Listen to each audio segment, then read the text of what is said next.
Election Day is November 8. There is still time to register if you are a new voter. New voters can register until Halloween, but you have to register in person at Kitsap County Auditor's Office in the County Administration Building at 619 Division Street in Port Orchard. You can get registration forms at local libraries, schools, or at the Auditor's Office. The Auditor Office encourages those who wish to vote in November to make sure they are registered and up to date as soon as possible. Ballots go out to voters beginning October 19. This is a big election, and we encourage everyone to exercise their right to have a voice and vote on November 8. If you have any questions, call the Auditor's Elections Office at 360-337-7128. Well, opening this October at the Kitsap County Fairgrounds, it's Kitsap County's newest hospital, asylum, and research facility. Although this one doesn't appear on anyone's preferred provider list, it is an option for those budget-conscious individuals who are not put off by a rude staff. Hospitals equipped with none of the latest technological innovations, this hospital instead relies on experimental procedures. That's right, it's time for Kitsap's Haunted Fairgrounds. Visitors from throughout Puget Sound make their annual trek to the fairgrounds for one of the best haunted experiences of the season. The Haunted Fairgrounds opened last weekend and continues Fridays and Saturdays through October. And of course, there is a special Fright Night on Halloween, Monday the 31st. You can experience the Haunted Fairgrounds with a no-scare, lights-on visit between 5 and 6 o'clock. The full scare visit runs from 6 to 11. Lights-on admission is $5. Regular admission is $15. They do have a VIP package that gets you 2 trips through the scare and head-of-the-line privileges for only $20. You can get all the information about the Haunted Fairgrounds at the website shown below. That sounds like scary fun. I can't wait to go. A portion of Southwest Drive in South Kitsap is closed until mid-November as work gets underway on a project to restore the Harper Estuary. Kitsap County Department of Public Works is partnering with Washington Department of Fish and Wildlife and the Washington Department of Ecology to restore the estuary. The project restores tidal influences and natural habitat impacted by undersized culverts and old roadway fill. The project is planned in 2 phases. Washington Department of Fish and Wildlife is a lead design for Phase 1. This phase of the project removes industrial fill from a former brick factory from the estuary. In addition, a 16-foot 3-sided concrete culvert will replace the existing 24-inch culvert under the Southwest Drive to improve fish passage and increase tidal exchange. Manchester Water District, Puget Sound Energy, CenturyLink, and Wave Broadband will be relocating their utilities along the roadway during this phase. The second phase of the project, designed to be and managed by the county, removes the existing 36-inch diameter culvert and associated road fill on Southeast and Olympiad Drive and replaces it with a 120-foot bridge. The bridge is a preliminary design by OTAC and is anticipated to go out for bid in early 2017 once funding is secured. You can sign up for automatic updates on this project and the project website shown below. State law requires the assessor's office to conduct physical inspections on all real property throughout the county on a rotating basis. Appraisers from the assessor's office are now conducting physical inspections throughout central Kitsap, and they're expected to finish that work in March of 2017. If an appraiser from the assessor's office contacts you or comes to your door or you see them in your neighborhood, please understand that they're trying to verify the physical characteristics of your property to ensure the accuracy of our data. Feel free to ask them any questions that you may have about the process. Due to the high volume of inspection staff that we conduct, we are unable to accommodate appointments for these inspections. Our appraisers don't drive county vehicles. However, their vehicles are marked with proper county identification on both sides. If you need to verify that they are assessor's office staff, you can request to see their individual credentials, or you can also check our inspection area progress map here at the website shown below. And of course, you're always welcome to contact the assessor's office at 360-337-7160. Composting food is a time-honored way to put your garbage to beneficial use. This month, we're taking an inside look at a local worm farm and an innovative new Adopt a Worm bin program for local schools. Let's head out to the ranch, a worm ranch. Did you know worms can eat their own body weight of organic waste, soil and materials? And then they excrete that same amount daily. We're here at the 3-in-1 Worm Ranch, and we're going to learn more about food waste, composting, and more about these amazing little creatures. Today I have with me Julie, who is the owner of the 3-in-1 Worm Ranch. Hi, Julie. Hi, how are you? Good, thank you. Can you tell me more about what you're doing right now? Right now I am harvesting the worms, and what we have to do is we have to separate their worm castings from what we call the worm meat, which is a clump of worms. And usually we sell by the pound, and you can see they're slowly crawling out of their dirt. Wow. And then what we do is when they're totally crawled out of their dirt, then we harvest them as worms, and then the castings stay separate. Oh, wow. Okay, so what do you do with the worms as you harvest them? Well, I weigh them out by the pound, and people come and purchase them by the pound. I put them in a little worm bag with some of the bedding that they're grown in, so they acclimate to their new home better. Wow.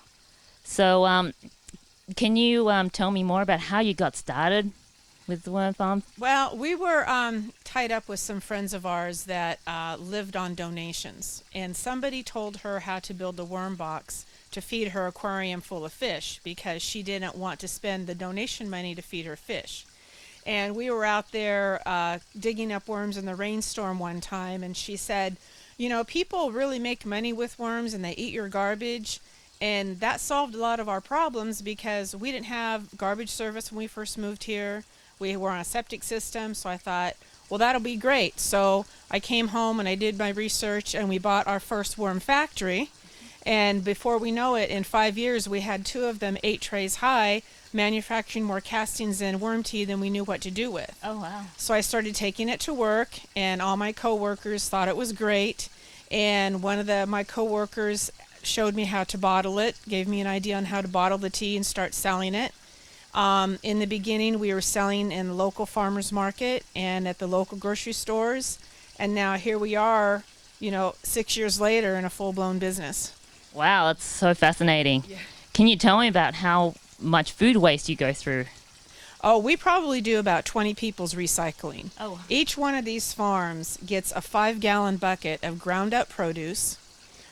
We start each farm with 10 lawn and leaf bags full of shredded newspaper, and we get some manure from a local alpaca farm, and we get some stuff from a local restaurant, and eggshells and egg cartons, and each one goes through, I would say, 10 pounds of food waste a week. Wow. And then, so how much does that develop in castings? Well, each one of these farms holds between 2 to 3 cubic yards of castings when they're completed. Wow. Okay. Well, thank you so much, Julie. Caitlin Newman from Kitsap County is now joining us, and she's going to show us more about how to make one of these worm bits at home. Yeah. So Kitsap County Solid Waste Division, one of our goals is to teach people how to recycle at home. Many people do that with their cans, bottles, and paper, but we're trying to get more people to recycle their food scraps from their kitchen. So one really easy way to do that is by making a worm bin and keeping it in your home. So this worm bin is about the simplest bin you can make. It's just 2 14-gallon plastic tubs from a hardware store, and I drilled some aeration holes along the side and also on the top, and the worms will live inside of this bin. So we're just going to talk a little bit about what goes in, and Julie, the worm rancher, is going to help us. She's the expert. So if you had a bin like this, how would you get started? I would put in a thin layer of newspaper on the very bottom, just a plain flat sheet of newspaper to kind of cover the holes in the beginning. And then what you have is your shredded newspaper is a good start. And you don't ever want to add any dirt or anything. You just want to go ahead and start adding ground up food waste with your shredded newspaper. You can put in egg cartons if you prefer, some cardboard, as long as it's fairly small so the worms can break it down. And then just feed them once a week. Okay. So where would you recommend that people get worms, or how can they get worms if they want to start a worm bin like that? The best place to do is a local worm farmer. It's better to find your local worm farmer than to go online or on the internet, because that way you get the freshest, healthiest worms possible, and they're grown locally. Can you go out in your garden and find a worm to put in there? You can, if you have a large population of worms, if you have really good soil, you can, but you're going to get a lot of what we call the native earthworms, and they don't eat as fast as the red wigglers. The red wigglers were pretty much bred to eat food waste, and that's what 90% of the composters use is the red wigglers. So I started this bin for demonstration purposes, and I actually had Julie mail me some worms. So they came in a bag, and I had to be there to receive them. And I just popped a pound of worms in with the shredded newspaper that Julie was mentioning. So you said paper, food scraps, and worms. Yes. Should we show people how to feed? This is about as much per week you want to use. No more than this, about this much. Because they will eat all that gone. And what is worm tea? Worm tea is a liquid version of the worm casting fertilizer. It's part of the liquid runoff system of the worm composting system. And what that is, it's pH balanced, and it will fertilize your plants on a liquid way. And I recommend that mainly for house plants, especially during the winter time, because it also is a bug repellent. It keeps spider mites and aphids off your plants. In fact, because I water all my plants in the house with the worm tea, I can leave a bowl of fruit and vegetable scraps on my countertop and I have no fruit flies. Because it has an enzyme in it that the bugs can smell that we can't, that destroys their skeletons. And so they don't go there. I'm going to have to get some of that from you. Okay. Yeah. We're always welcome to share that little tidbit, because my goal is to keep the insecticides and artificial fertilizers out of our environment. And then how long does it take for things to compost? You won't get any usable castings till at least 3 to 4 months.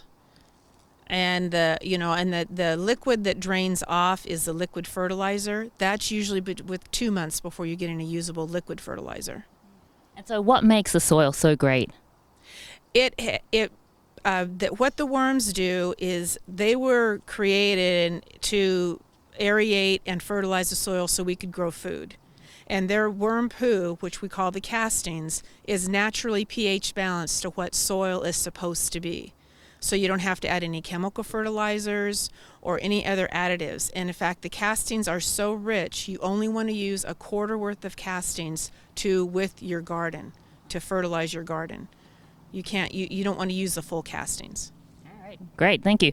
And you've also got this worm factory bin in front of us here. Can you tell me more about this? Yeah, this is for people that don't want to bother to do that system.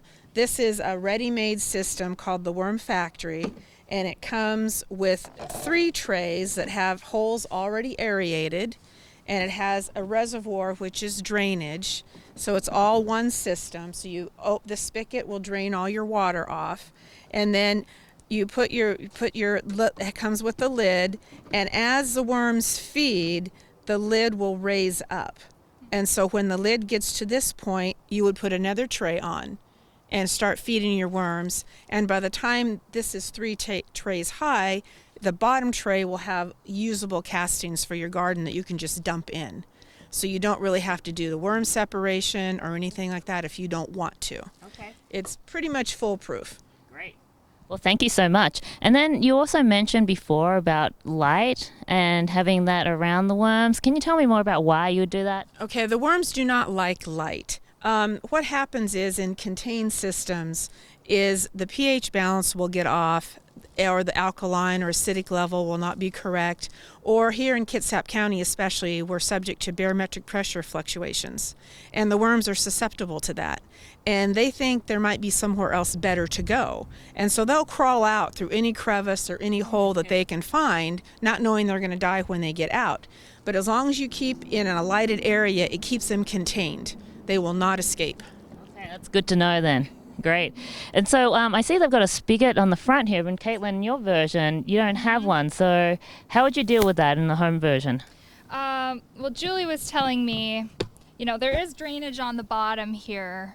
They don't like to be in a saturated area. They don't want to be drowning in water. So I put drainage in there. There isn't a spigot to remove that water, but Julie told me that it's just important to dump it out every once in a while. Keep an eye on it. Pick it up if you hear it sloshing. drain it out. Or you can drain a little hole in the bottom and just put it over a container, a tray or something, so you can see when it starts leaking the liquid out. Okay. All right, well, it looks like there's some really great options, whether you're doing it yourself at home or if you wanted to get something a little bit more manufactured and ready to go. You got some great solutions of doing this in your own home. Thank you, you guys. Thank you. So, Caitlin, this has all been really interesting, but how does this tie back to Kitsap County? Well, Kitsap County Solid Waste Division helps people to recycle as much waste as they can. A lot of people in the county are already doing backyard composting, which is great for your yard and garden debris, but people have concerns about putting their food scraps into their backyard compost pile. They don't want to attract pests to their yard. So by showing people this really simple home worm bin, we can help people recycle more waste. And the reason we want to do that is that in our country, food is the second largest component of our garbage. 30 million tons are sent to landfills in the United States every year. And that's an issue because when it gets to landfill, bacteria there eat it and produce methane, which is a greenhouse gas. So we really need to work on removing organics from the landfill. And Kitsap County is going to be doing that in a few different ways over the coming years. Okay, great. And so I understand that you have a new kids program coming out to help with educating the children of our future about this. Mm-hmm. Kitsap County Public Works has long had environmental education for schools and youth groups in our community. I met Julie because I needed to buy some composting worms for a classroom. They wanted to have a worm bin in their classroom. It works really well with a lot of their science curriculum, helps kids be responsible, and it's just really cool. So we're going to continue that program in schools around the county. We're going to call it Adopt a Worm, and teachers and students who are interested can keep a worm bin all year in their classroom and learn and help reduce waste. And so we're going to put the details on the bottom of the website here if you want to participate. Yep, we'll have, hopefully pretty soon, we'll have some worm bin diagrams that will help you to build the ones you saw today. Links if you wanted to order a pre-made one.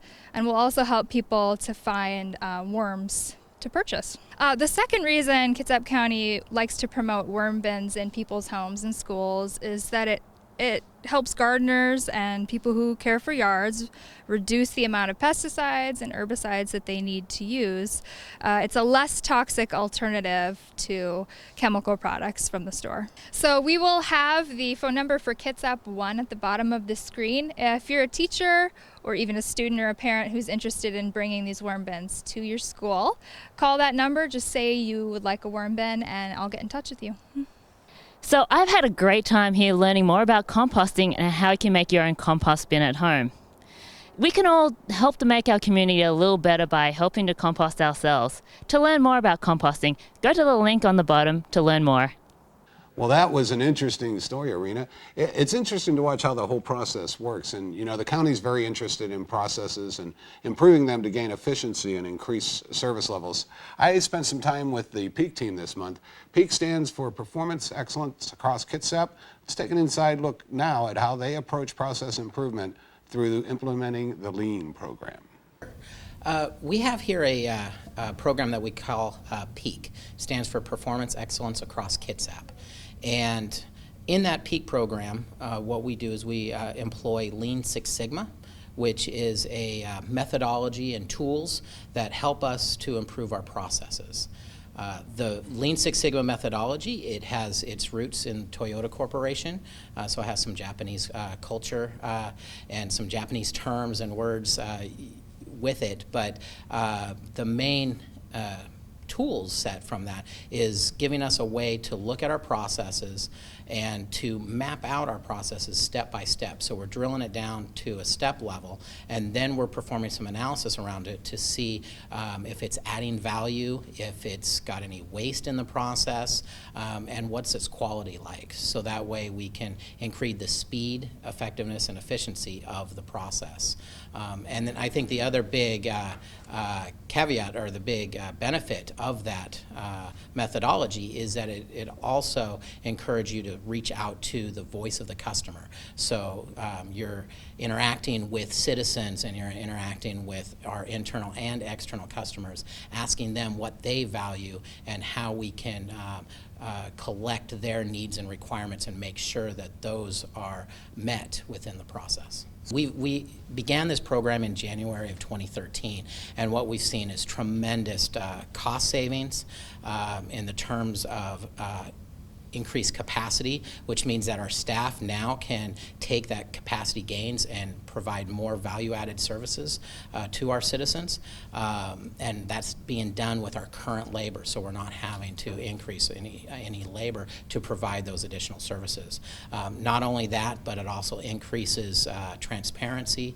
It reduces that time to bring those services to the customer, and more importantly, it improves morale for our employees because now they feel like they can be part of a solution that people are happy about. And we do a lot of training and a lot of skill building, as well as identifying what processes need to be fixed and which processes need to be analyzed and worked on.